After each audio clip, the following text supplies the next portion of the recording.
시간이 되었습니다. 다 함께 할렐루야 찬양대 주악에 맞춰 묵상기도 드리심으로 주일 2부 예배를 하나님 앞에 드리겠습니다.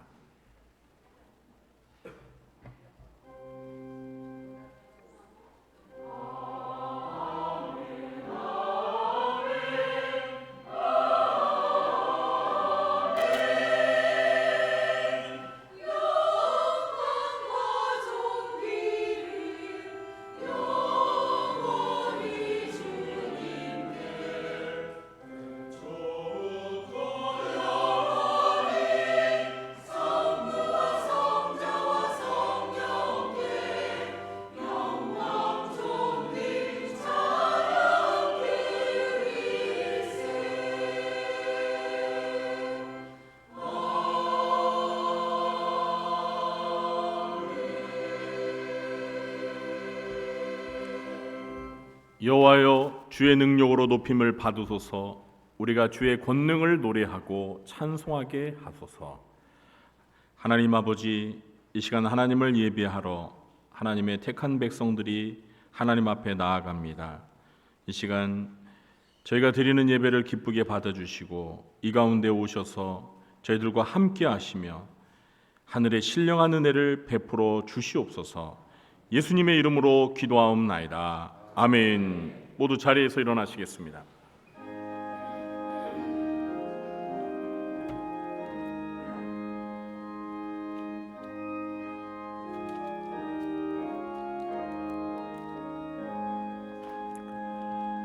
만복의 근원 하나님, 온 백성 찬송 드리고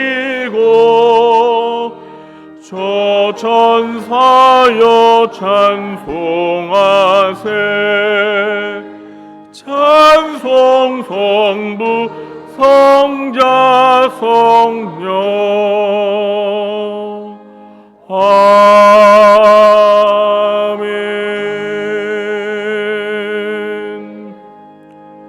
교동문 70번 이사야 42장을 교도하겠습니다.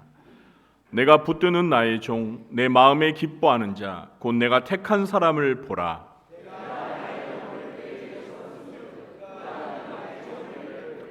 그는 외치지 아니하며 목소리를 높이지 아니하며 그 소리를 거리에 들리게 하지 아니하며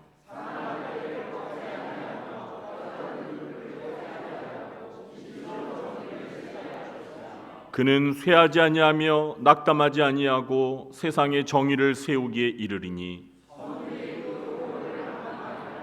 나 여호와가 의로 너를 불렀은즉 내가 네 손을 잡아 너를 보호하며 네가 눈먼 자들의 눈을 밝히며 갇힌 자를 감옥에서 이끌어내며 흑암에 앉은 자를 감방에서 나오게 하리라. 아멘. 전능하사 천지를 만드신 하나님 아버지를 내가 믿사오며 그 외아들 우리 주 예수 그리스도를 믿사오니 이는 성령으로 잉태하사 동정녀 마리아에게 나시고 본디오 빌라도에게 고난을 받으사 십자가에 못 박혀 죽으시고 장사한 지 사흘 만에 죽은 자 가운데서 다시 살아나시며 하늘에 오르사 전능하신 하나님 우편에 앉아 계시다가 저리로서 산 자와 죽은 자를 심판하러 오시리라. 성령을 믿사오며 거룩한 공예와 성도가 서로 교통하는 것과 죄를 사하여 주시는 것과 몸이 다시 사는 것과 영원히 사는 것을 믿사옵나이다. 아멘. 모두 자리에 앉으시겠습니다.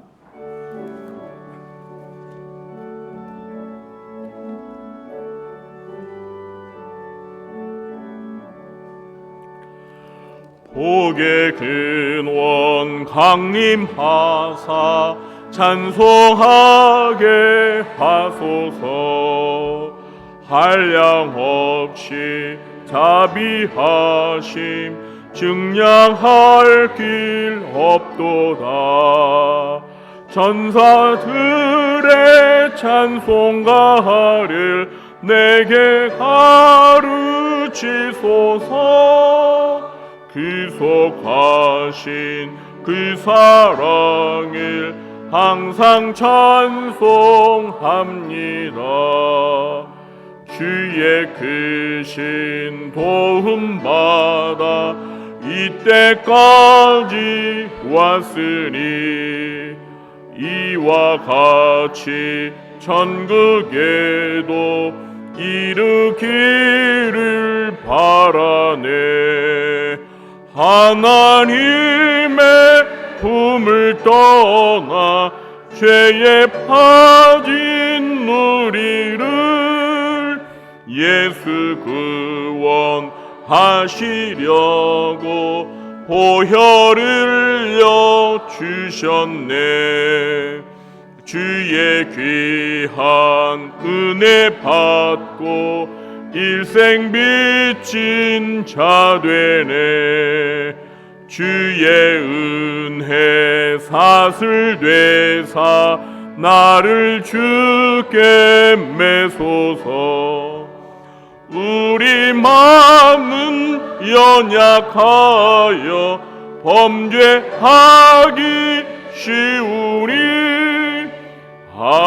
하나님이 받으시고 천국인을 치소서.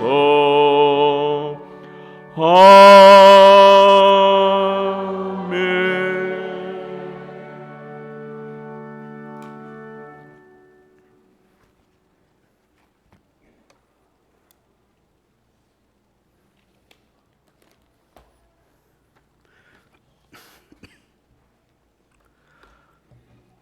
거룩하시고 사랑이 많으신 여호와 하나님 아버지, 가을이 깊어가는 11월 첫째 주일을 맞이하여 택함받은 주의 자녀들 주의 전에 나와 예배와 경배를 드리오니 주님 기뻐 받아 주시옵고 홀로 영광 받아 주시옵소서. 돌아보면 참으로 주님의 은혜요 사랑으로 지금까지 살아왔음을 이 시간 진심으로 전심으로 감사와 영광을 돌려드리옵나이다. 하오나의 하나님, 저희들은 연약하고 부족하여 주님이 주신 은혜와 사랑을 감사치 못하고 이 땅의 삶이 내 삶인 양 내 마음대로 내 뜻대로 살면서 알게 모르게 죄진 것들이 너무나도 많이 있음을 이 시간 자복하고 회개하오니 용서하여 주시옵소서. 살아계신 주님, 우리는 한 치 앞도 볼 수 없고 작은 깃털 하나 옮길 수 없는 죽을 수밖에 없는 죄인이기에 주님의 도우심 없이는 그 무엇도 이룰 수도 감당할 수도 없사옵나이다. 그러므로 이 시간 택함받은 주의 자녀들이 주님 주신 이 땅의 삶을 살면서 우리가 감당치 못할 무거운 문제들을 가지고 주의 전에 나왔사오니 이 시간 성령 하나님께서 강권적으로 역사하여 주셔서 중앙의 모든 성도들이 각자의 형편과 처한 처지에 따라 부르짖고 간구하는 우리의 모든 기도가 온전히 주님께 상달되어 응답받고 돌아가는 귀하고 복된 이 시간이 되게 하여 주시옵소서. 고통 중에 있는 성도들에게 용기를 주시옵고 연단 중에 있는 성도들에게는 인내를 주시어서 믿음 안에서 날마다 승리하는 중앙의 모든 성도들 되게 하여 주시옵소서. 이제 주의 몸된 교회를 위하여 기도드리옵나이다. 이곳에 주의 뜻이 있어 주의 몸된 교회를 세우시고 지금까지 지켜주셨나이다. 이제 우리 중앙교회가 이 시대에 진정 주님 주신 사명을 감당하는 그런 교회가 되게 하여 주시옵소서. 모든 지체들이 말씀으로 양육받게 하시고 봉사하고 헌신하며 섬김으로 주님으로부터 잘했다 칭찬받는 그런 교회가 되게 하여 주시옵소서. 이제 추수 감사의 달을 맞이하여 교회적으로 많은 행사가 있사옵나이다. 무엇보다도 우리 교회가 큰 뜻을 가지고 추진하고 있는 새생명 축제가 있사옵나이다. 이를 위하여 모든 것을 기획하고 주관하시는 당회장 목사님 중심으로 모든 성도들이 합심하여 열심을 다하여 좋은 결실의 열매를 맺을 수 있도록 축복하여 주시옵소서. 살아계신 주님, 이 나라 이 민족을 위하여 기도드리옵나이다. 지금 이 땅에는 전해보지 못했던 일들이 이곳저곳에서 일어나고 있음을 주님은 아시나이다. 무엇보다도 러시아와 우크라이나 전쟁과 또 이에 이스라엘과 팔레스타인의 전쟁이 벌어지고 있어 가슴 아픈 소식들이 매일 전해져 오고 있사옵나이다. 하나님 아버지, 이로 인하여 무고한 많은 생명들이 희생되고 있사옵나이다. 전쟁은 하나님 손에 달렸사오니 주님께서 은혜를 베풀어 주셔서 하루빨리 종식될 수 있도록 은혜 허락하여 주시옵소서. 이러한 이때에 이 나라 이민족이 감당해야 될 일들을 감당케 하시옵고 우리가 올바르게 대처할 수 있도록 유정자들에게 지혜를 더하여 주시어서 먼저 하나님의 나라와 의를 구하고 국민을 위하여 올바른 정치를 할 수 있도록 주님께서 강권적으로 역사하여 주시옵소서. 이제 말씀 증거하시는 사자 목사님 성령으로 사로잡아 주시옵고 권능으로 붙들어 주셔서 그 말씀이 우리의 심령을 변화시키는 귀한 말씀이 되게 하여 주시옵고 특별히 세세미 축제 등 많은 행사와 또 한 해를 마감함으로써 이루어져야 될 모든 일들을 감당하며 조금도 곤비치도 피곤치도 않도록 은혜 허락하여 주시옵소서. 언제나 강건한 모습으로 우리를 선하고 의로운 길로 인도하는 능력의 사자 목사님 될 수 있도록 지켜 주시옵소서.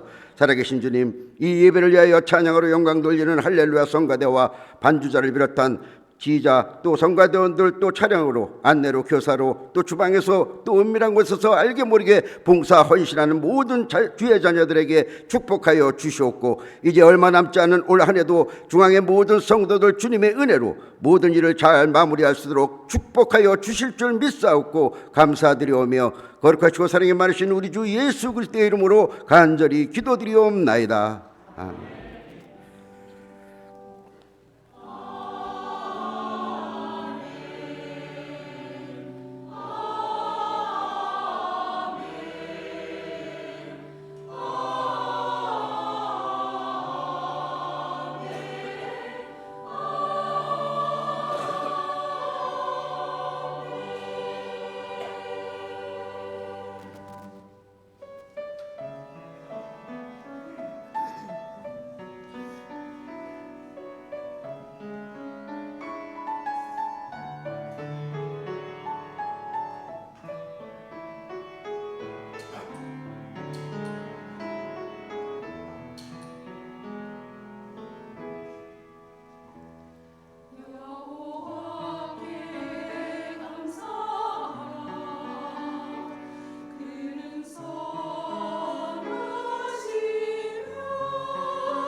네, 감사하라 하셔서 감사하겠습니다. 네, 교회 소식 전해드리도록 하겠습니다. 올해 2023년 표어는 이른 양을 찾으라입니다. 우리 한번 외쳐볼까요? 이른 양을 찾으라. 네, 이제 올해가 11월, 12월 두 달밖에 안 남았는데요. 정말 부지런히 찾아야 될 것 같습니다. 네. 자, 두 번째 광고 보시면은요, 이제 11월 마지막 주일 26일에 새생명 축제가 있습니다. 저희가 코로나 이전에 항상 11월 마지막 주일에는 새생명 축제를 했습니다. 그런데 코로나 3년 보내면서 못하다가 이제 4년 차 들어서 다시 하게 되었습니다. 그래서 여러분들 그 주보 안쪽을 한번 펼쳐서 봐주시기 바랍니다. 그 구역 모임 그 공과가 실렸던 그 페이지를 보시면은요, 2023년 새생명 축제 안내라고 이렇게 되어 있을 것입니다. 네, 거기를 잠시 펼쳐 주시기 바랍니다. 자, 11월 26일 주일 오전 11시 2부 예배 때 새생명 축제가 있고요. 행사 목적은 세 가지입니다. 추수감사의 달을 맞아 11월 셋째 주일이 추수감사절이죠. 추수감사의 달을 맞아 영적인 추수로서 전도의 열매를 맺도록 한다. 두 번째는 코로나 이후 잃은 양들의 재출석을 이끌고 그리고 불신자를 전도한다. 그리고 세 번째는 전교인이 함께 전도에 참여하는 기쁨의 축제가 되게 한다라고 해서 4번 보시면 새생명 축제 행사표 및 구호가 있습니다. 그래서 오늘 우리가 이 표와 구호를 외치면서 새생명 축제 선포식을 갖도록 하겠습니다. 자, 우리 행사표 함께 외쳐볼까요? 시작! 사랑하면 전도합니다. 네, 사랑하면 뭐 한다고요? 전도합니다. 네, 우리가 영혼을 사랑하는 마음이 있으면 전도하게 된다는 것입니다. 그리고 행사 구호를 외쳐보겠는데요. 우리 이렇게 오른손 한번 딱 주먹 쥐시고요. 이렇게 외칠 때 다 한 번씩 이렇게 흔들어 주시면서 제가 시작하면 요 4개 구호를 차례대로 외치는 것입니다. 준비되셨나요? 시작! 기도하자, 작정하자, 초청하자, 모셔오자. 네, 잘 외치셨습니다. 자, 새생명 축제 구호 맨 처음이 뭐예요? 기도하자입니다. 그래서 여러분 여기 뒤에 보시면 이제 내일부터 한 주간 새생명 축제를 위한 뭘 해요? 특별 새벽 기도회를 하는 거예요. 그렇습니다. 우리가 전도는요, 가장 먼저 기도하면서 하는 것입니다. 그리고 기도만 하면 안 되겠죠. 작정을 해야죠. 그리고 작정하면 어떻게 해야 돼요? 초청하고, 그리고 새생명 축제 당일날 어떻게 해야 됩니까? 모셔오는 거. 그렇게 순서대로 구호를 만들었습니다. 자, 그래서 행사 방법은 보면 5번 보시면요, 새생명 축제 선포일부터, 그러니까 오늘부터 행사 당일까지 이제 진행되는데 교구별로 함께 전도하는 방법을 모색하면서 그렇게 진행하겠습니다. 그 6번에 보시면 새생명 축제 행사 과정이 이렇게 매주별로 소개되어 있습니다. 그래서 오늘 이 시간 새생명 축제 선포식을 갖고, 그리고 여러분 주보 안에 보시면 뭐가 있어요? 유인물이 몇 개 있는데 여러분 거기 보시면 전도 작정 카드가 있을 거예요. 그래서 오늘 이 시간에 여러분들께서 새생명 축제 때 나는 몇 명을 전도하겠다 이렇게 전도 좀 작정을 하셔서 지금 걷도록 하겠습니다. 그래서 여러분 볼펜으로 이 전도 작정 카드를 작성해 주세요. 여러분 이름 적으시고 그 다음에 소속 구역 적어주시고, 모르면 그냥 이름만 적으시면 돼요. 그 다음에 이번 새생명 축제 기간 동안 전도 대상자, 가족이나 친척, 친구, 이웃, 직장 동료, 장기 결석자, 장기 결석자가 이제 잃어버린 양이겠죠. 그래서 새생명 축제에 몇 명을 전도하기로 작정합니다라고 하셔서 여러분 이름 쓰시고 사인해 주시는데, 자, 여러분 그 주보 안에 보시면 이 전도 작정 카드랑 함께 새생명 축제 뭐가 있어요? 이 초청장이 있어요. 근데 몇 개 들어 있습니까? 2개. 자, 이건 무슨 뜻이죠? 네, 최소한 2명 이상은 작정하세요라는 네, 그런 뜻입니다. 저기 우리 교회 10대 실천과제에 보면 9번 보세요. 9번 한번 읽어볼까요? 112 전도를 실천한다. 112 전도가 뭐예요? 네, 그렇습니다. 한 사람이 1년에 2명 전도하는 걸 실천하자는 거예요. 그래서 여러분들이 새생명 축제에 최소한 2명 이상 전도하기로 작정해 주시기 바랍니다. 네, 얼른 작정하시고, 작성하셔서 우리 새가족부에서 여러분 지나다닐 때 그 작성 카드를 제출해 주시기 바랍니다. 네. 자, 너무 부담 갖지 마시고요. 편안한 마음으로 여러분 이름을 쓰라는 게 아니라 전도 몇 명 하기로 작정하는 거예요. 숫자를 쓰시는 겁니다. 그리고 이름은 여러분 이름을 쓰시는 거예요. 네. 자, 볼펜 없으신 분은 있으신 분이 좀 빌려주시고요. 네, 그렇게 해서 걷어주시기 바랍니다. 네. 카드 이렇게 작성하시는 동안 저는 또 다른 광고를 드리도록 하겠습니다. 네. 광고 세 번째, 새생명 축제를 위한 특별 새벽 기도회가 내일 6일 월요일부터 10일 금요일까지 진행됩니다. 우리 성도님들께서 많이 참석해 주시기 바랍니다. 교회까지 와서 새벽 기도회에 참여하지 못하시는 분은 유튜브로 특별 새벽 기도회가 실시간 방영이 되니까 유튜브에 참여해 주시기 바랍니다. 기왕이면 교회 오셔서 특별 새벽 기도에 참석하시면 좋겠습니다. 오늘 2부 예배 마친 후에 본당에서 연합전도회 원례가 있습니다. 네, 전도회 회장분들은 꼭 참석해 주시기 바랍니다. 오늘 점심 주방 봉사는 안드레 베드로에서 섬겨주시겠습니다. 오늘 저녁 예배는 우리 전도부 헌신 예배로 드리겠습니다. 그리고 2부 행사로 새생명 축제를 위한 교구별 노가바 대회가 있습니다. 노가바 대회가 뭐죠? 노래 가사 바꿔 부르기 대회입니다. 그래서 우리가 새생명 축제를 앞두고 교구별로 전도라는 주제로 노가바 대회를 합니다. 그래서 오늘 아마 교구별로 연습도 하고 그러실 텐데요. 많이 참여하셔서 저녁에 노가바 대회 많이 임해 주시고요. 이것도 시상도 하니까 열심히 잘 해주시기 바랍니다. 4년 만에 노가바 대회 하는 건데요. 노가다 대회가 아니라 노가바 대회입니다. 어쨌든 많이 참여해 주시기 바라고요. 오늘 저녁 예배 마친 후에 11월 첫째 주라서 정기 재직회가 있습니다. 재직분들은 참석해 주시기 바랍니다. 학습셀의 교육 일정을 보시고 교육을 빠짐없이 참석해 주시고 또 문답식에도 참석해 주시기 바랍니다. 그리고 11월 셋째 주 추수감사 주일에 저녁 예배 때 찬양위원회 주관으로 추수감사 찬양제가 있습니다. 이거 저희가 해마다 했던 건데요.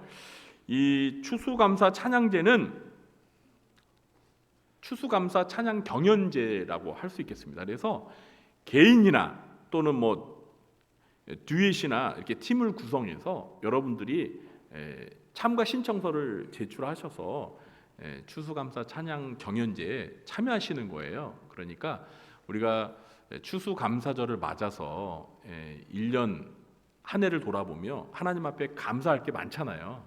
그래서 찬양으로 하나님 앞에 영광 돌리면서 우리가 함께 감사 찬양제 하는 거니까 많이 참여해 주세요.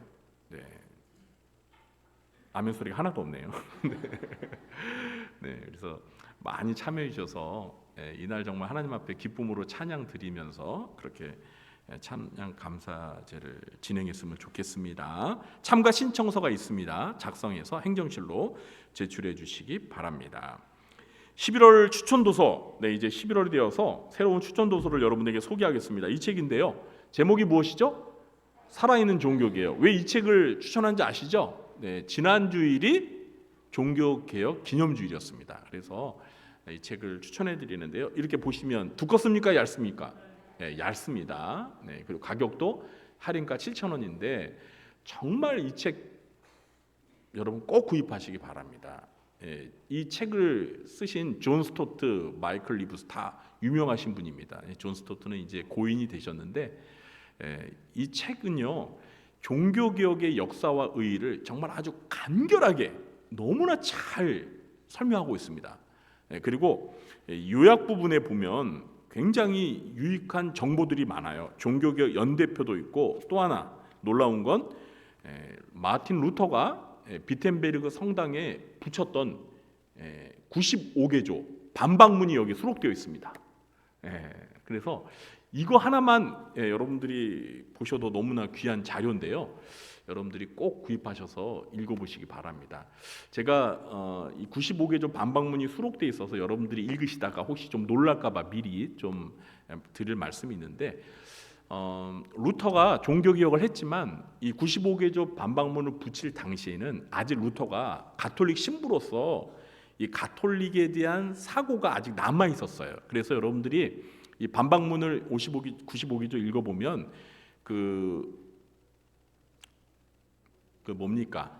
면죄부 판매에 대한 부당성을 말하고 있기는 하지만 뭐 교황 제도나 또는 연옥 이런 거에 대한 그 생각은 아직 가톨릭적인 그 잔재가 남아 있습니다. 그래서 여러분들이 읽으시다 보면 이거 뭐야? 종교개혁자 루터가 연옥도 인정하네.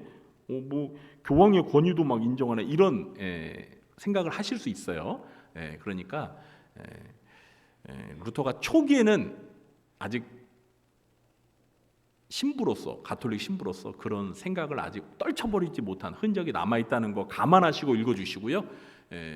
그러나 이제 종교개혁을 일으키면서 시간이 흐르면서 이제 가톨릭에서 완전히 이렇게 탈피하는 그런 변화가 있었어요. 그러니까 그런 변화도 여러분들이 한번 경험해 보셨으면 좋겠습니다. 꼭 구입하셔서 읽어보시기 바랍니다. 역시 아멘 소리가 없습니다. 여러분 정말 좋은 책이에요.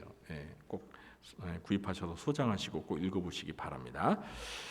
자, 그리고 매일 성경 11월 12호로도 준비가 되어 있습니다. 일찍행정실에서 꼭 구입하시기 바라고요. 이번 달 지금 매일 성경 본문이 무엇이죠? 욥기입니다. 욥기. 여러분 우리가 이 욥기 욥에 대해서 잘 아는 것 같은데 사실 욥기는요 1장, 2장 그리고 마지막 41장 정도 아는 거예요. 3장서부터 그 중간은 잘 모릅니다. 그래서 제가 이번에 새생명 축제를 위한 특별 새벽기도 하면서 좀 고민을 했어요. 이거 욥기 막 이제 3장 들어가는데 또 새생명 축제 특별 새벽기도의 기간이라서 전도에 관한 주제의 설교를 할까 하다가 이 욥기가 너무 중요해서 그냥 이번 특세 기간 동안 그냥 욥기 본문을 가지고 말씀을 전하기로 했습니다. 굉장히 중요하니까 여러분들이 미리 욥기 본문을 이제 요번 한 주 동안 하루에 한 장씩 진도가 나갑니다. 그래서 내일은 3장 미리 좀 몇 번 여러 번 읽어 와 주시기 바랍니다. 욥기 이야기가 좀 쉽지 않아서 저도 마음을 단단히 먹고 평소보다 더 많은 준비를 하고 말씀을 준비하도록 하겠습니다. 여러분 기대하시고 많이 보시고요. 여기 보시면 주보에 새생명 축제를 위한 특별 새벽기도에 찬송 성경 설교 제목이 있어요. 참고하시고 설교를 들어주시면 도움이 될 것 같습니다. 자, 교우동정란에 보시면은 이번 주에도 생일 맞으신 분들이 많으시네요. 10분이 계십니다. 진심으로 축하드립니다. 군복무 중인 4명의 우리 청년들 기억하시고들 관심과 기도 부탁드립니다. 그리고 다 작전 카드 걷어 주셨습니까? 네, 감사합니다. 자, 그리고 오늘 새생명 축제의 달 11월을 맞아서 오늘 교회 등록하신 분이 5분 계십니다. 깜짝 놀랐습니다. 제가 호명할 때 잠시 자리에 일어나 주시면 저희가 환영의 박수로 환영하는 시간을 갖도록 하겠습니다. 우리 이지영 집사님이 전도하셨습니다. 황지연 성도님 어디 계십니까? 잠시 자리에 일어나 주시기 바랍니다. 박수로 환영합니다. 잘 오셨습니다. 앉아주시고요. 그 다음 우리 배영일 장로님과 이영희 권사님 어디 계신가요? 두 분 잠시 자리에 일어나 주시면 뜨거운 박수로 환영하겠습니다. 환영합니다. 잘 오셨습니다. 그리고 하순길 집사님 어디 계신가요? 우리 이선영 집사님이 전도하셨습니다. 반갑습니다. 잘 오셨습니다. 그리고 스스로 나오셨네요. 이사하시고 우리 교회 등록하셨는데요. 서미자 집사님 어디 계신가요? 저기 계십니다. 환영합니다. 잘 오셨습니다. 우리 5분이 이렇게 오늘 등록하셨습니다. 시작이 좋습니다. 아멘. 그렇습니다. 자, 우리 드린 예물과 오늘 등록하신 5분의 성도님을 위해서 기도하도록 하겠습니다. 하나님 아버지 감사합니다. 오늘도 거룩하고 복된 주일을 맞이하여 저희가 하나님 앞에 예배드리며 나아갑니다. 하나님 이 시간 저희들을 만나주시고 또한 하나님께서 저희들에게 베푸신 은혜와 사랑과 축복을 기억하며 저희들의 마음과 뜻과 정성을 모아 하나님 앞에 귀한 예물을 바칩니다. 특별히 주정 헌금으로 11조와 감사와 선교와 구제와 장학 헌금으로 또 꽃꽂이 헌금과 또 성미로 하나님 앞에 감사 원신의 예물을 바치오니 기쁘게 연락하여 주시고 이 예물들이 하나님의 나라와 또 하나님의 몸된 교회를 위해서 또 하나님이 기뻐하시는 일에 온전히 잘 쓰여질 수 있도록 함께해 주시옵소서. 하나님께서 저희들에게 허락하신 시간과 물질과 몸을 바쳐 하나님의 나라와 교회를 위해 헌신하는 주의 사랑하는 자녀들을 기억하여 주시고 저희들이 이 땅에 살아가는 동안 필요한 모든 것들을 아버지 되신 하나님께서 풍성히 공급하여 주시사 저희가 범사에 감사하며 더욱 주의 일에 힘쓰는 삶이 되도록 도와주시옵소서. 특별히 건강이 연약한 성도들을 위하여 기도하오니 여호와 라파 되신 치료의 하나님께서 그들을 치료하여 주시고 건강이 회복되게 도와주시옵소서.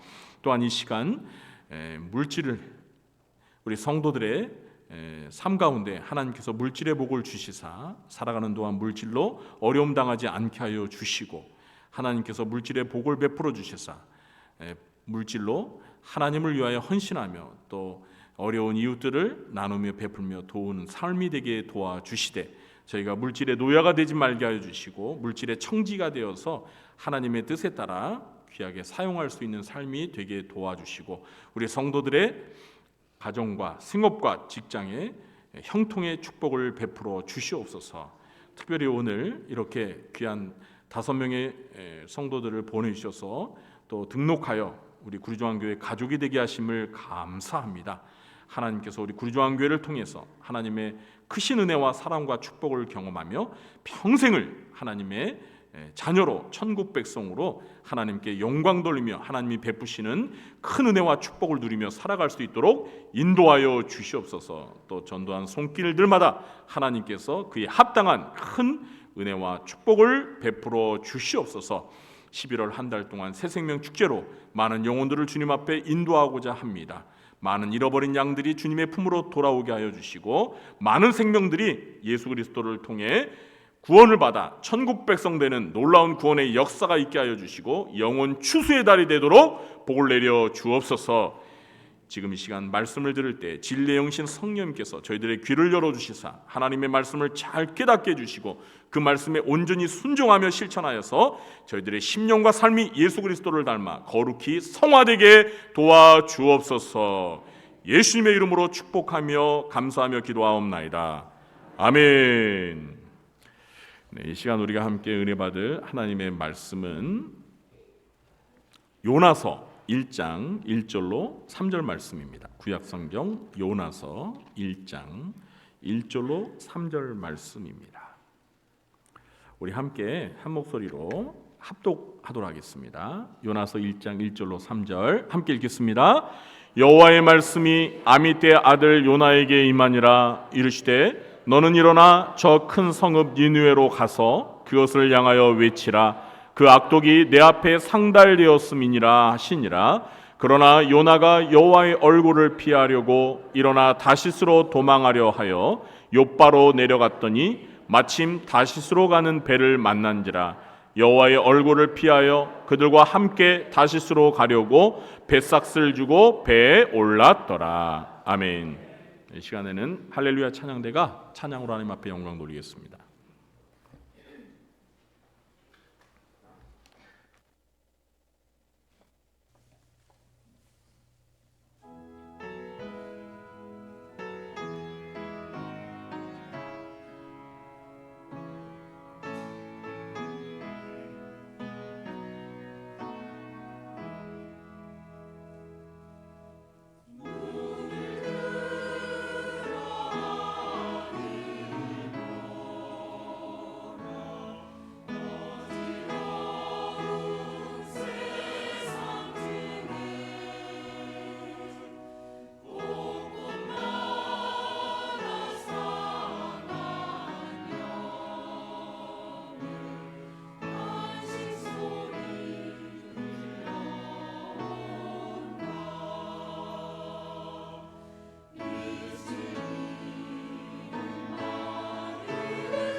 아멘. 네, 오늘도 2부 예배에 참석하신 우리 성도님들에게 하나님 아버지께서 은혜와 평강의 복을 베풀어 주시길 예수님의 이름으로 축원합니다. 네, 우리 함께 자리하신 분들 마주 보면서 반갑게 인사 나누시겠습니다. 만나서 반갑습니다. 네, 만나서 반갑습니다. 네, 만나서 반갑습니다.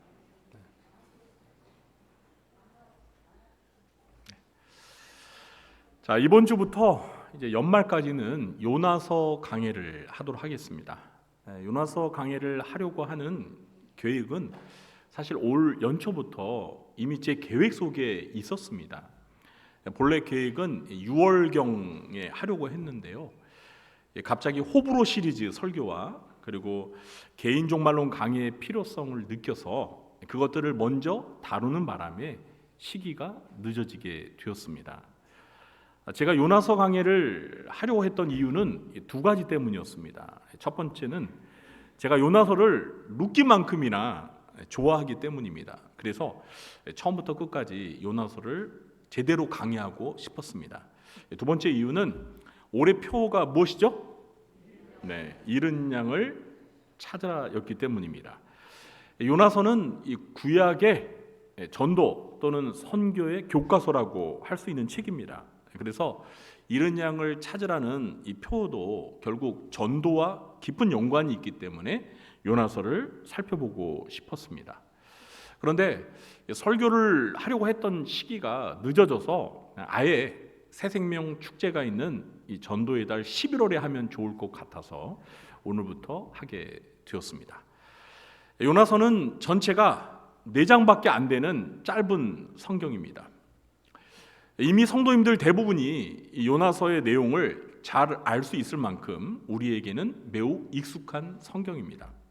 그래서 부담이 없는 성경이죠. 그러나 우리에게 매우 익숙하다는 것이 요나서를 이해하는데 오히려 걸림돌이 될 수도 있습니다. 우리는 내가 잘 알고 있고 나에게 익숙하다고 생각하면 그것에 대해서 더 이상 뭔가 새로운 것을 알려고 기대조차 안 합니다. 여러분, 우리나라 고전 소설인 홍길동전이나 춘향전 내용 다 아시죠? 한 분밖에 안 계시네요. 모르세요? 아니, 일부 예배 또 한 분만 대답하시던데. 여러분, 홍길동전, 춘향전 모르세요? 다 아시죠?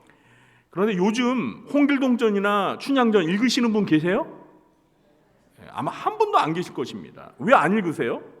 이미 다 알고 있다고 생각하기 때문입니다. 그렇죠? 자, 그럼 혹시 홍길동전이나 춘향전 이야기를 처음부터 끝까지 책을 안 보고 다른 사람에게 자신 있게 이야기하실 수 있는 분 계신가요? 그리고 그 이야기가 우리에게 전하고자 하는 교훈이 무엇인지 잘 설명해 줄 수 있는 분 계신가요? 라고 질문을 받으면 선뜻 자신 있게 나서서 할 수 있는 분은 생각보다 많지 않을 것입니다. 너무나 잘 알고 있다고 생각했는데 막상 곰곰이 생각해 보니 정말 잘 알고 있는지 의문이 생기는 것입니다. 성경도 마찬가지입니다. 우리가 어떤 성경을 잘 알고 있다고 생각하는 것은 많은 경우에 잘 알고 있는 것이 아니라 다른 성경에 비해서 자주 많이 들어서 그 성경에 대해서 생소하지 않다는 것입니다. 분명 요나서는 어릴 적 주일학교 때부터 교회를 오래 다니신 분들은 전도사님들의 설교에서 단골로 등장하는 설교였을 것입니다. 그래서 요나서 하면 어떤 분들은 요나가 고래 뱃속에 들어간 장면을 가장 먼저 떠올릴 것입니다. 그러나 요나서에는 고래라는 단어가 나오지 않을 뿐만 아니라 신구약 성경 전체를 통틀어 고래라는 단어는 단 한 번도 나오지 않습니다. 요나가 들어간 것은 고래가 아니라 그냥 물고기일 뿐입니다. 아마 여러분 중에서 오늘까지 요나가 고래 뱃속에 들어간 것으로 알고 계신 분들이 있을지도 모르겠습니다. 사람이 들어갈 정도의 물고기여서 1장 17절에는 큰 물고기라고 표현하고 있습니다. 사람을 삼킬 정도의 큰 물고기니까 고래가 가장 유력할 수 있지만 고래라고 단정할 수는 없습니다. 왜냐하면 상어 중에서도요, 고래 상어는 크기가 15m가 훌쩍 넘기 때문입니다. 여러분, 고래 상어랑 고래는 또 다릅니다. 이렇게 우리가 잘 알고 있다고 생각하는 것 중에서 의외로 잘못 알고 있는 것들도 많습니다. 그런 의미에서 이번에 요나서를 강의하면서 매주 요나서를 최소한 한 번 이상씩, 몇 번 이상씩이요? 한 번 이상씩 천천히 정독해보고 오시기를 부탁드립니다. 읽어 오실 거죠? 네. 그래서 이번 기회에 요나서의 내용과 요나서에 담긴 교훈을 정말 제대로 잘 아는 기회가 되었으면 좋겠습니다.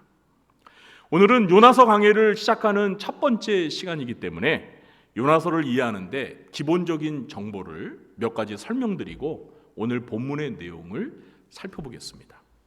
먼저 이 책의 이름인 요나는 이 책에 등장하는 주인공이자 중심 인물인 요나의 이름을 따서 지어졌습니다. 요나라는 인물의 프로필에 대해서 먼저 살펴보겠습니다. 요나서 자체에서 요나에 대해서 소개하는 것은 1장 1절에서 단지 그가 아미떼의 아들이라는 것 외에 더 이상의 정보를 주고 있지 않습니다. 누구의 아들이라고요?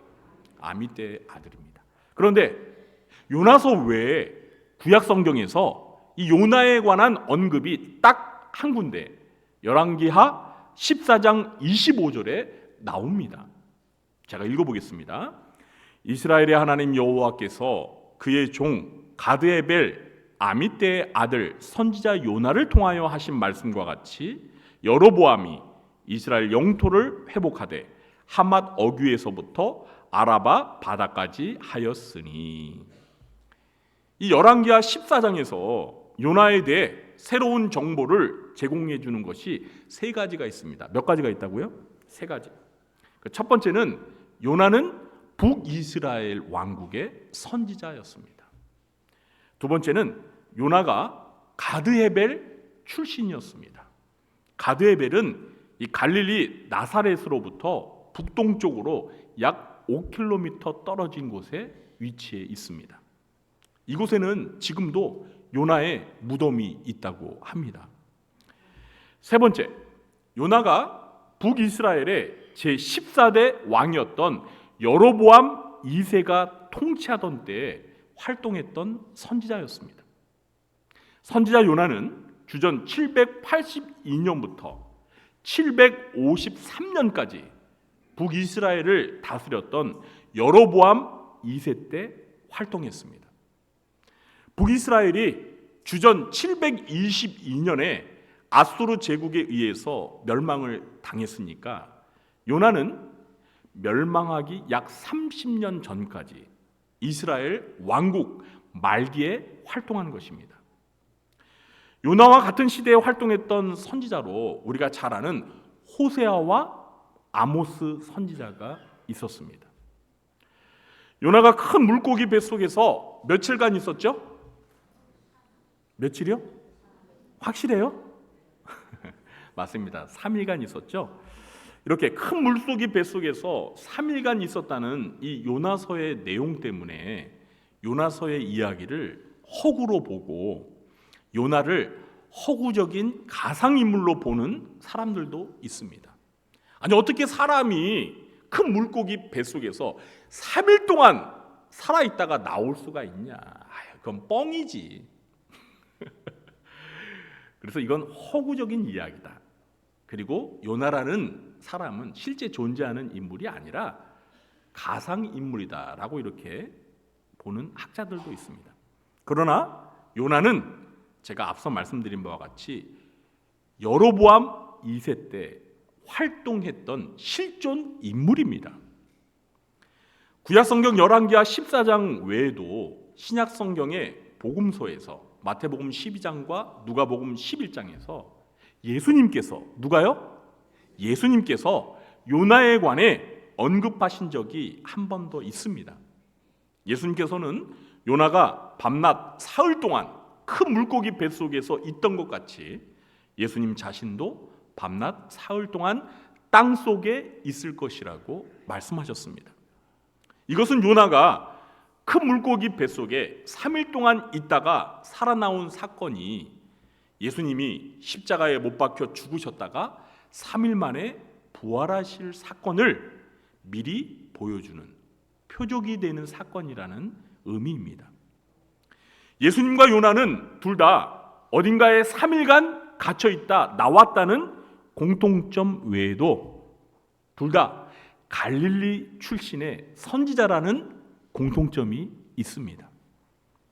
물론 엄밀히 말하면 예수님은 갈릴리 출신이 아니라 어디 출신이에요? 유다 베들레헴 출신입니다. 그러나 일찍이 갈릴리 나사렛으로 이주하여서 그곳에서 어릴 적부터 성장하였기 때문에 갈릴리 출신으로 알려져 있습니다. 그리고 예수님이 십자가에 못 박혀 죽으셨다가 3일 동안 무덤에 장사된 것과 3일 만에 부활한 사건이 실제로 역사상 있었던 사건이었던 것처럼 선지자 요나가 물고기 뱃속에서 3일간 있다가 살아나온 사건도 역사상 실제 있었던 사실로 봐야 합니다. 따라서 선지자 요나도 요나서에 기록된 모든 내용도 허구가 아니라 역사상 실제로 있었던 사건을 기록한 것입니다. 이것이 요나서 외에 신구약 성경에서 파악할 수 있는 선지자 요나에 관한 모든 정보입니다. 요나서를 기록한 목적과 요나서의 주제를 간단히 살펴보겠습니다. 요나서를 기록한 목적은 하나님의 긍휼과 사랑이 이스라엘 민족에게만 국한된 것이 아니라 니느웨라는 이방 민족에게까지 확장된다는 것을 이스라엘 민족에게 알림으로써 제사장 나라인 이스라엘 민족에게 선교적인 사명이 있다는 사실을 일깨워주기 위해서 기록되었습니다. 무슨 사명이 있다고요? 선교적 사명. 그러니까 이스라엘 민족만이 구원받은 하나님의 백성이 아니라 하나님의 관심은, 하나님의 뜻은 다른 이방 민족도 구원하시는 그런 하나님의 계획이 있다는 것을 알고 제사장 나라인 이스라엘 민족이 선교적인 사명을 감당하라고 일깨워주기 위해서 요나서가 기록된 것입니다. 그러므로 요나서의 주제는 이방인들을 향한 하나님의 구원과 사랑이라고 말할 수 있습니다. 요나서의 주제가 뭐라고요? 이방인들을 향한 하나님의 구원과 사랑. 잘 기억하세요. 이 정도로 요나서에 관한 기본 정보는 마치고요. 오늘 본문으로 본격적으로 들어가도록 하겠습니다. 자, 오늘 본문은 요나서의 서론이라고 말할 수 있습니다. 요나서는 1장 1절에서 이렇게 시작합니다. 여호와의 말씀이 아미떼 아들 요나에게 임하니라 이르시되. 여호와의 말씀이 누구에게 임하였다라는 표현은 여호와께서 선지자에게 예언적인 사명을 주시는 표현 방식입니다. 그래서 구약의 선지서나 또 선지자가 등장하는 성경에 이런 패턴의 표현이 많이 등장합니다. 그러니까 1장 1절의 이 표현은 요나가 여호와의 말씀을 대언하는 선지자라는 사실을 말하는 것입니다. 이해가 되시죠? 선지자 요나에게 임한 여호와의 말씀이 구체적으로 어떤 내용인지 2절에서 밝히고 있는데요. 우리 2절 말씀을 함께 읽어보도록 하겠습니다. 너는 일어나 저 큰 성읍 니느웨로 가서 그것을 향하여 외치라. 그 악독이 내 앞에 상달되었음이니라 하시니라. 아멘. 자, 2절에서 세 개의 동사에 밑줄을 쳐보시기 바랍니다. 자, 세 개의 동사가 무엇입니까? 일어나, 가서, 외치라. 밑줄 치셨어요? 일어나, 가서, 외치라. 여호와 하나님은 선지자 요나에게 일어나 가서 외치라고 명령하셨습니다. 자, 일어나 어디로 가라고 하셨죠? 네, 저 큰 성읍 니느웨입니다. 여러분, 니느웨는 당시에 아수르 제국의 수도였습니다. 니느웨는 이스라엘로부터 북동쪽으로 805km 떨어진 티그리스 강변에 위치해 있습니다. 서울에서 부산까지 거리가 얼마죠? 네, 그렇게 정확하십니까? 네, 그건 아주 정확하고요. 어림수로는 한 400km 됩니다. 그러니까 니느웨가 이스라엘로부터 북동쪽으로 805km 떨어졌다고 했으니까 그 거리가 서울에서 부산까지 거리의 거의 2배 정도 되는 멀리 떨어진 곳에 니느웨가 있었던 것입니다. 요나서에는요, 이 니느웨를 가리킬 때 4번씩이나 큰 성읍이라고 말을 합니다.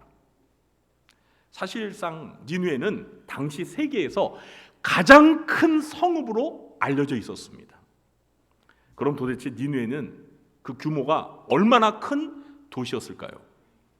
3장 3절에서 요나는 니느웨는 사흘 동안 걸을 만큼 큰 성읍이라고 말을 했는데요. 니느웨 성의 바깥 지역 둘레가 약 97km 정도 되었고요. 거의 13km에 이르는 웅장한 성벽이 이 내성을 둘러싸고 있었다고 합니다. 그러니까 이 니느웨 성은 두 겹으로 되어 있었던 거예요. 성벽이 안쪽에 또 바깥쪽에 이렇게 두 겹으로 둘러싸여 있었습니다. 그리고 성벽의 높이는 30m 정도 되었습니다. 몇 미터요? 30m.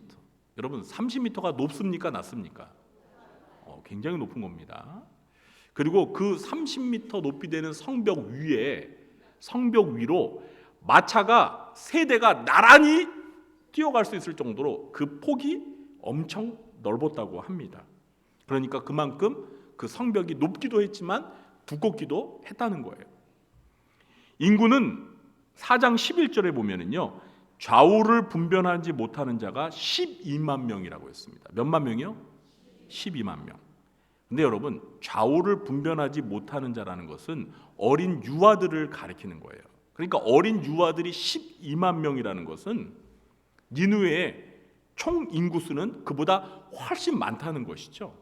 성경학자들은 당시에 니느웨의 총 인구가 60만 명 정도 되었다고 추정하고 있습니다. 몇만 명이요? 60만 명. 많아요, 적어요? 여러분, 구리시 인구가 몇 명이죠? 네, 약 20만 명 정도 된다고 하니까요. 인구수만 놓고 비교해 볼 때 니느웨가 구리시보다 얼마나 큰 도시였는지 짐작이 가시죠? 자, 그런데 하나님은 선지자 요나에게 이렇게 먼 대도시에 가서 무엇을 외치라고 명령하셨죠? 네? 그 악독이 내 앞에 상달되었다라고 외치라고 했습니다.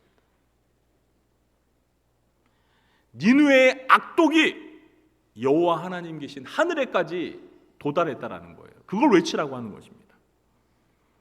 여러분, 니느웨는 아수르 제국의 수도로서 인구도 많고 경제도 발전했고 문명도 발달된 거대 도시입니다. 그러나 하나님 앞에 그 도시의 죄악이 상달될 정도로 매우 타락한 도시였습니다. 니느웨는 아수르와 이슈타르라는 신을 섬기는 우상 숭배의 중심지였고요. 또 물고기의 여신 난쉐와 반인 반어인, 그러니까 반은 사람이고 반은 물고기인 신 다곤을 숭배하기도 했습니다. 그리고 아수르 사람들은 매우 성격이 잔인하고 포악하기로 유명했습니다. 그래서 하나님은 선지자 요나에게 니느웨로 가서 그 도시에 사는 사람들을 향해 죄를 회개하지 않으면 망하게 될 것이라고 외치라고 했던 것입니다. 여러분, 전 세계에 크고 작은 수많은 도시들이 있습니다. 그 도시 안에 우리 구리시도 포함되겠죠. 그런데 우리가 믿는 하나님의 관심은 그 도시가 크냐 작으냐, 경제적으로 잘 사느냐 못 사느냐에 있지 않습니다. 하나님은 그런 거에 관심이 없어요. 하나님의 관심은 그 도시가 도덕적으로, 영적으로 얼마나 정의롭고 깨끗하고 거룩한가에 관심이 있으십니다. 우리가 살고 있는 구리시는 하나님 보시기에 어떤 도시일까요? 여러분 어떻게 생각하십니까? 하나님께서 우리 구리시를 어떻게 평가하실 것 같습니까? 우리는 우리나라뿐만 아니라 우리가 살고 있는 지역을 위해서, 그러니까 구리시를 위해서 평소에 기도를 많이 해야 합니다. 우리 구리시가 경제적으로 발전한 도시가 되는 것도 중요하지만 그것보다 우리 신자들의 관심은 구리시가 하나님 보시기에 범죄가 없는 도시가 되도록 기도해야 합니다. 아멘. 하나님을 믿는 신자들의 인구가 점점 증가하여 성도들의 인구가 많은 거룩한 도시가 되도록 기도해야 합니다. 그러므로 구리시의 복음화를 위해서 기도하고 전도해야 합니다. 니느웨로 가서 외치라는 하나님의 명령이 선지자 요나에게 임하였습니다. 그런데 요나의 반응은 어떠했죠? 우리 3절 말씀도 함께 천천히 읽어보겠습니다. 그러나 요나가 여호와의 얼굴을 피하려고 일어나 다시스로 도망하려 하여 욥바로 내려갔더니 마침 다시스로 가는 배를 만난지라 여호와의 얼굴을 피하여 그들과 함께 다시스로 가려고 뱃삭을 주고 배에 올랐더라. 아멘. 여러분 3절에서 피하려고 일어나 도망하려라는 세 동사에 밑줄을 치시기 바랍니다. 밑줄 다 치셨어요? 피하려고 일어나 도망하려. 자, 일어나 니느웨로 가서 외치라는 하나님의 명령이 요나에게 주어졌습니다. 그 명령을 듣고 선지자 요나가 일어났습니다.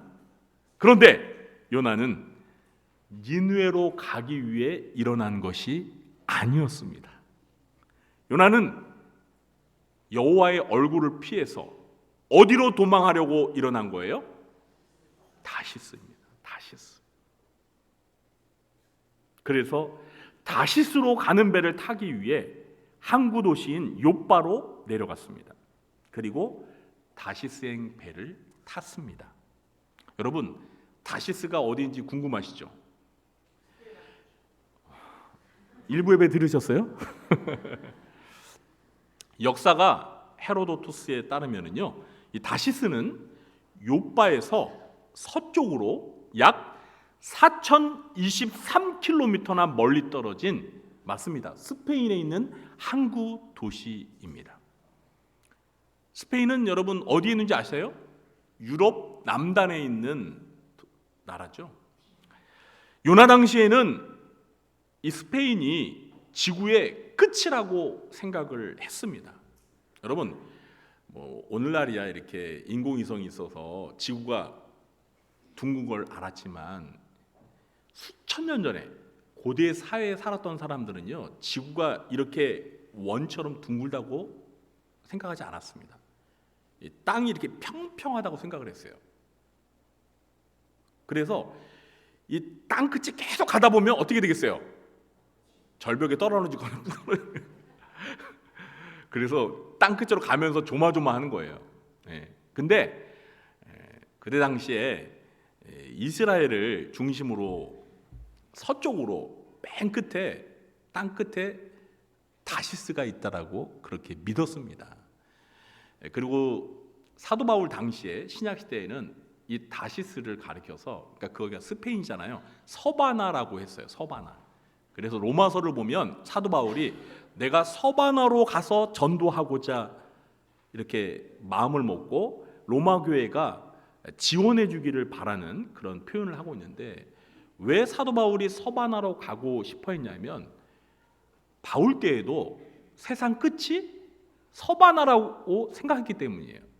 우리 예수님께서 부활하시고 승천하시기 전에 뭐라고 말씀하셨어요? 땅끝까지 이르러 내 증인이 되라고 했잖아요. 그래서 사도 바울은 땅끝까지 가서 예수님의 증인으로 복음을 전하고 싶었던 거예요. 그래서 서바나, 땅끝인 서바나로 가서 복음을 전하려고 했던 것입니다. 오늘 이 선지자 요나가 바로 그 땅끝이었던 서바나가 있는 다시스로 도망치려고 배를 탄 것입니다. 그런데 여러분, 하나님은 지금 어디로 가라고 하신 거예요? 네? 니느웨로 가라고 하신 거 아니에요. 니느웨는 이스라엘로부터 한 805km 떨어졌죠, 동쪽으로. 그런데 지금 요나는 정작 어디로 가려고요? 다시스로, 서쪽, 그러니까 동쪽과 반대되는, 그것도 4023km나 멀리 떨어진 다시스로 가려고 그래요. 그러니까 805km 떨어진 니느웨보다 4배나 더 멀리 반대편으로 도망가려고 했던 것입니다. 자, 그럼 왜 요나가 니느웨로 가지 않고 다시스로 도망치려고 했을까요? 그 이유가 무엇인지는 궁금하지 않습니까? 그런데 요나서에서 그 이유를 명백히 밝히고 있지 않습니다. 그러나 그 이유를 추정해 볼 수는 있습니다. 당시 아수르 제국은 이스라엘을 괴롭히는 원수 같은 나라였습니다. 나중에 결국 북이스라엘이 아수르 제국에 의해서 멸망을 당하게 되었습니다. 그런데 니느웨가 바로 그 아수르 제국의 수도였어요. 아마도 요나는 자기의 조국 이스라엘과 우방 국가도 아닌 적대적인 관계에 있는 니느웨로 가기 싫었을 것입니다. 요나에게 니느웨는 원수 같은 나라의 수도였고 거리도 멀리 떨어져 있고 자신이 거기에 갔다간 자기의 신변이 위험할 수도 있다고 생각을 했을 것입니다. 그래서 그는 하나님의 명령에 순종하기 싫어서 하나님의 얼굴을 피해 멀리 반대 방향인 다시스로 도망치려고 했을 것입니다. 사랑하는 성도 여러분, 하나님의 명령 앞에 불순종하고 도망치는 선지자 요나의 모습을 여러분은 어떻게 보십니까? 니느웨로 와서 전도하라는 하나님의 명령 앞에 요나는 이런저런 이유로 불순종하고 도망치고 있습니다. 혹시 저와 여러분은 하나님께서 우리에게 주신 어떤 명령 앞에 요나처럼 이런저런 이유와 핑계를 대며 불순종하며 도망치고 있지는 않습니까? 하나님께서 지금 나를 사용하고 싶으셔서 나를 부르고 찾고 계시는데 우리는 못 들은 척 귀를 막고 하나님의 부름을 외면하고 있지는 않습니까? 이제 새생명 축제를 앞두고 11월 한 달 동안 하나님은 우리에게 일어나 가서 잃은 양을 찾으며 전도하라고 명령하십니다. 그런데 우리는 요나처럼 그 명령 앞에 이런저런 이유와 핑계를 대면서 하나님의 명령을 외면하고 회피하고 도망치려 하는 마음이 있지는 않습니까? 예수님은 승천하시면서 교회를 향하여 너희는 온 천하에 다니며 만민에게 복음을 전파하라고 당부하셨습니다. 우리가 해외 선교사가 되어 온 천하에 다니며 모든 민족에게 복음을 전파하지 못하여도 우리가 살고 있는 이 지역 사회에서 얼마든지 전도할 수 있습니다. 그런데 그동안 우리는 복음을 전파하라는 주님의 명령에 얼마나 순종했습니까? 요나처럼 주님의 명령 앞에 순종하지 않고 도망치지는 않았습니까?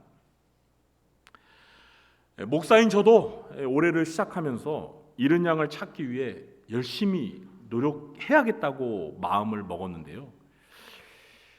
실제로는 제대로 실천해 보지 못했던 것 같습니다.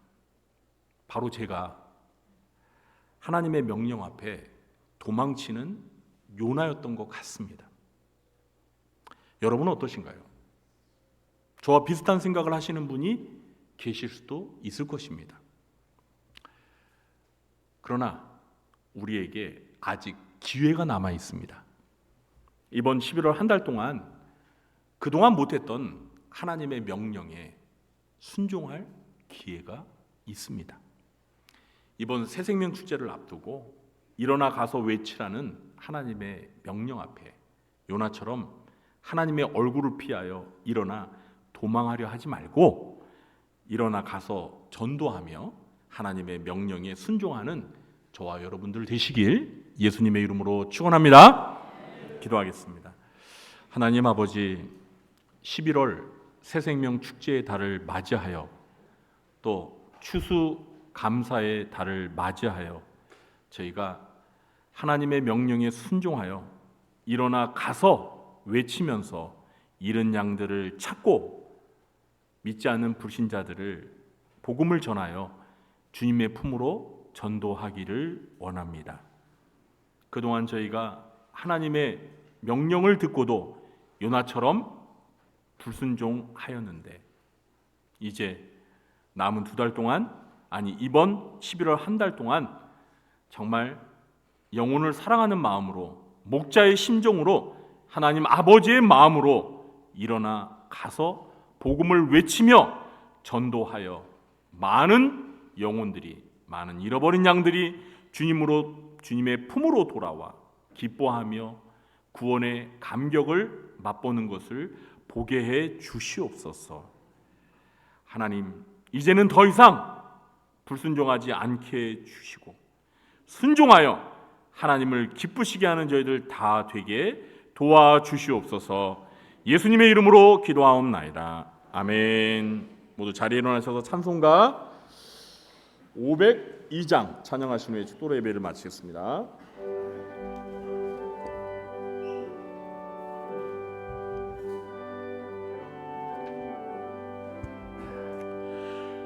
빛의 사자들이여 어서 가서 어둠을 물리치고 주의 진리 모르는 백성에게 복음의 빛 비춰라.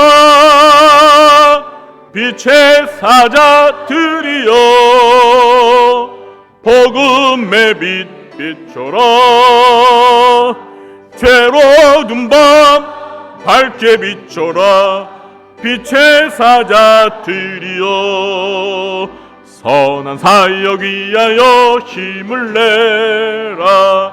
주 함께 하시겠네. 주의 크신 사랑을 전파하며 복음의 빛 비춰라. 빛의 사자들이여 복음의 빛 비춰라. 죄로 어두운 밤 밝게 비춰라.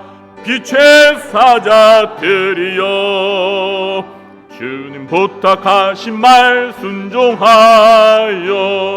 이 진리 전파하라. 산을 넘고 물 건너 힘을 다해 복음의 빛 비춰라.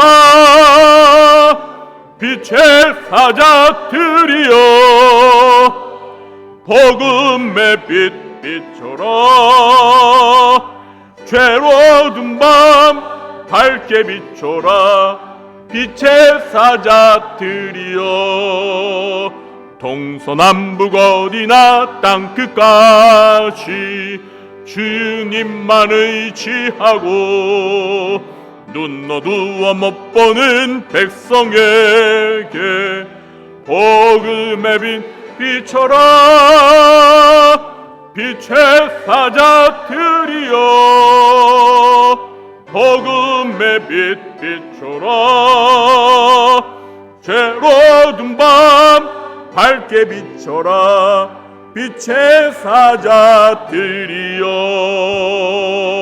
사자들이여 지금은 우리 구주 예수 그리스도의 무한하신 은혜와 하나님 아버지의 극진하신 사랑과 보혜사 성령님의 교통하심이 11월 새생명 축제를 앞두고 잃은 양을 찾기 위하여 불신 영혼을 전도하기 위하여 일어나 가서 외치라는 하나님의 명령에 온전히 순종하고 많은 영혼들을 주님 앞으로 전도하기로 마음에 결단하며 돌아가는 주의 사랑하는 백성들 머리 위에와 그들의 가정과 생업과 직장과 교회와 이 나라 민족 위에 지금부터 영원토록 함께 있을지어다. 아멘.